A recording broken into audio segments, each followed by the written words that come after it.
정체성 정치가 오히려 진보를 갈라놓고 있다는 주장 들어보셨나요?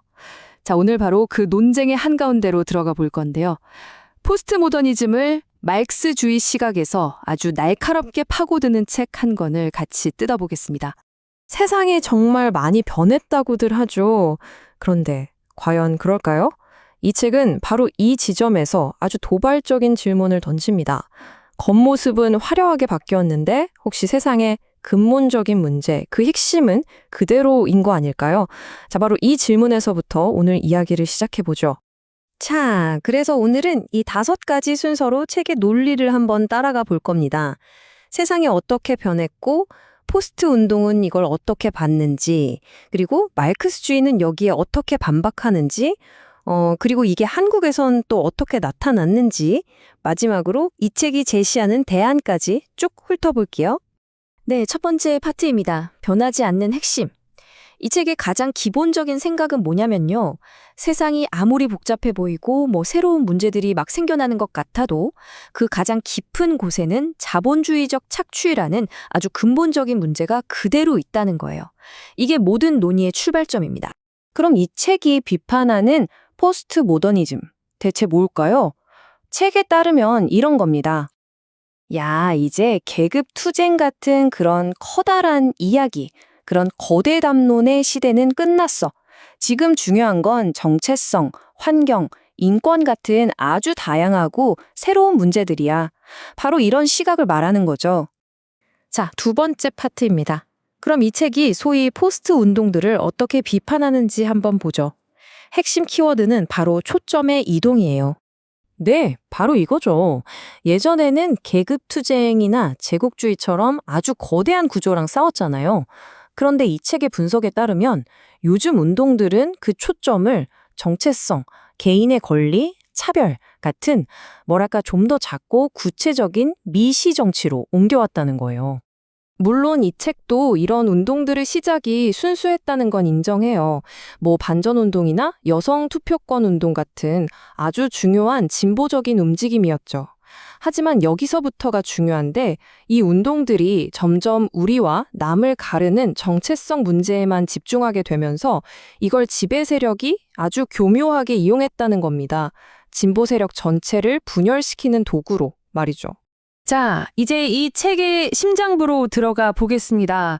포스트 모던 사상에 대한 마르크스주의의 반론. 딱 한 단어로 요약하면 바로 분열입니다. 분열.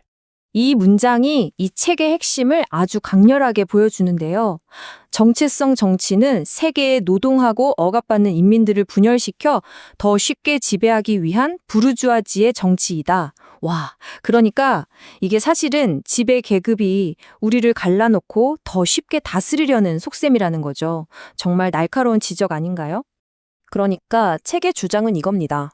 우리가 막 성별, 인종 이런 개별적인 정체성 문제에만 돋보기를 들이대고 있는 동안 우리 등 뒤에 있는 진짜 거대한 적, 그러니까 자본주의와 제국주의라는 시스템 자체는 못 보게 된다는 거죠. 일종의 시선 돌리기라는 거예요. 책에서는 이 분열이 어떤 끔찍한 결과를 낳았는지 딱 3단계로 정리합니다. 자, 첫째, 정체성으로 나뉘니까 계급으로서의 단단한 연대가 깨져버려요. 둘째, 그러다 보면 억압의 진짜 원인인 자본주의 시스템은 그냥 잊혀지는 거죠. 그리고 마지막 셋째, 바로 그 틈을 타서 우파가 세력을 키우게 된다는 겁니다. 되게 논리적이죠? 특히 그 3번째 결과, 그러니까 우파의 반발을 부추긴다는 점에 대해서 책은 좀 더 구체적으로 파고들어요. 예를 들어서 이 정체성 정치가 백인 남성 같은 특정 집단에게는 우리는 뭐지? 하는 소외감을 줄 수 있다는 거예요. 그리고 바로 그 반발 심리가 그들을 오히려 우파 정치 쪽으로 밀어버리는 그런 역효과가 날 수 있다고 경고합니다. 자, 4번째 파트입니다. 지금까지는 좀 이론적인 이야기였죠.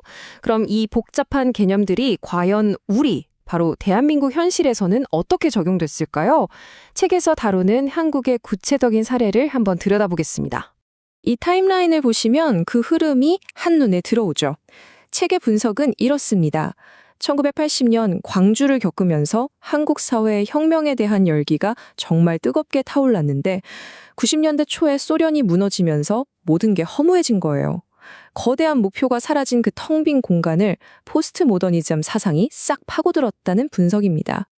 그 결과 한국의 진보 운동이 어떻게 됐을까요? 책은 이렇게 진단합니다. 사회 전체를 보던 큰 시야는 점점 사라지고 절망과 냉소주의가 퍼졌어요. 운동은 제각각 흩어졌고요. 세상을 바꾸자는 혁명 대신에 그냥 나를 돌아보는 고백 같은 비판만 남게 되었다는 거죠. 좀 씁쓸하죠? 자, 드디어 마지막 파트입니다. 지금까지 계속 문제점만 이야기했잖아요. 그럼 이 책은 도대체 어떤 대안을 제시하는 걸까요? 그냥 비판만 하고 끝나는 게 아니겠죠. 책이 말하는 새로운 길에 대해 알아보겠습니다. 이 책이 내놓는 해답은 결국 한 단어입니다. 바로 통합. 포스트 모더니즘 때문에 생겨났다고 보는 그 모든 혼돈과 절망을 이제는 끝내자는 겁니다. 그리고 뿔뿔이 흩어졌던 운동들을 다시 하나로 뭉치자. 바로 이겁니다. 그럼 어떻게 통합을 하느냐? 책이 제시하는 길은 아주 분명해요. 먼저 다원주의나 포스트 모던 생각에서 벗어나자는 것, 그리고 다시 계급투쟁과 반제국주의를 우리 싸움의 핵심으로 가져오자는 겁니다. 이렇게 흩어진 운동들을 새로운 깃발 아래 하나로 모아서 이 절망의 시대를 끝내고 승리의 새 시대를 열자, 이런 아주 강력한 메시지를 던지고 있습니다. 자, 오늘 이야기는 여기까지입니다. 이 책의 주장을 듣고 나니 결국 이런 질문이 남는 것 같아요. 정말 다양한 정체성과 목소리가 존재하는 지금 이 시대에 과연 거대한 통합이라는 게 가능할까요? 아니, 그게 과연 바람직한 길일까요? 어쩌면 그건 그냥 지나간 시대의 낡은 꿈은 아닐까요? 이 질문을 여러분께 던지면서 오늘 마무리하겠습니다.